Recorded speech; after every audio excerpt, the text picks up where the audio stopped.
ازيكم عاملين ايه؟ يا رب تكونوا بخير. معاكم نسمة وصفات سهلة وبسيطة. هنعمل بقى النهاردة الكنافة بالمكسرات بالسمنة البلدي، حاجة كده فظيعة من كتر ما هي جميلة تبقي عايز تاكليها اصلا كل صينية لوحدك. بس فظيعة ازاي؟ يلا بقى اعملي لايك ومتابعة القناة وفعلوا الجرس واعملي شير الفيديو عشان يوصلك كل جديد. وادعوا بقى لماما دعوة حلوة عشان هي طبعا اللي معلماني الوصفة دي. هي اساس اصلا الكنافة بالمكسرات بالسمنة البلدي، حاجة كده فظيعة زي ما قلتلكوا.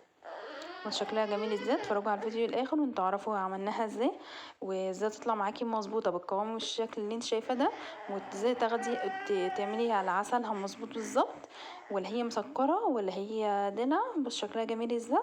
يلا بقى تعالوا شوفوا عملنا الحلويات الحلوه دي ازاي.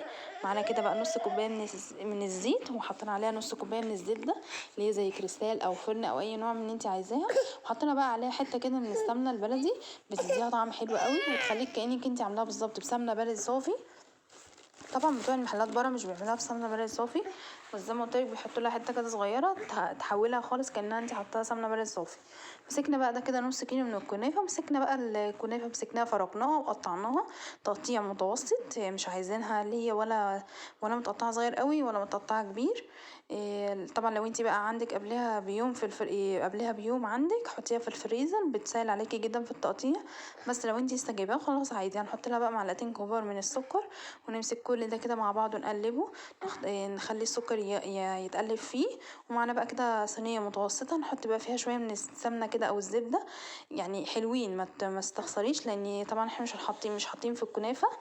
هناخد بقى نص الكنافه بالظبط، نبدا نحطها ايه في الصينيه من تحت، ونبدا بقى ندكها كده بصينيه تكون اصغر من الصينيه اللي انت عامله فيها الكنافه. ودي حاجه مهمه جدا في الكنافه عشان تطلع معاكي مظبوطه وزي ما انت شفتيها كده بالظبط.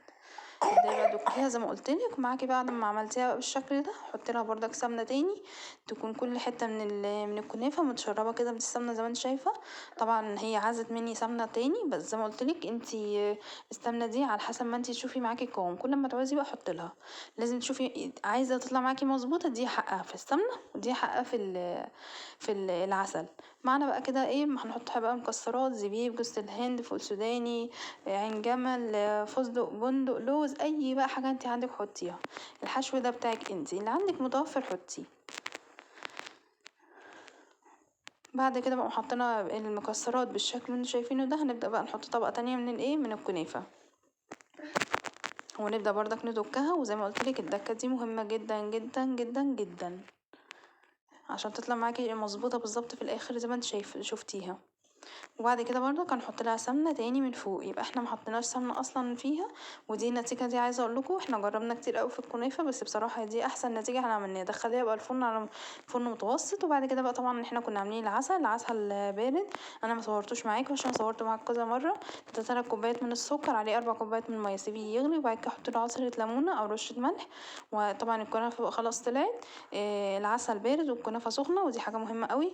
عايزاها تكون مقرمشه ما تغطيهاش، لو عايزاها تكون فيها سن طراوه كده شويه غطيها. وبعد ما غطيها وشربناها خلاص من العسل، سيبناها شويه بعد كده رحنا قلبينها. احنا على طول بنقلبها بصراحه بتديكي نتيجه احسن بكتير.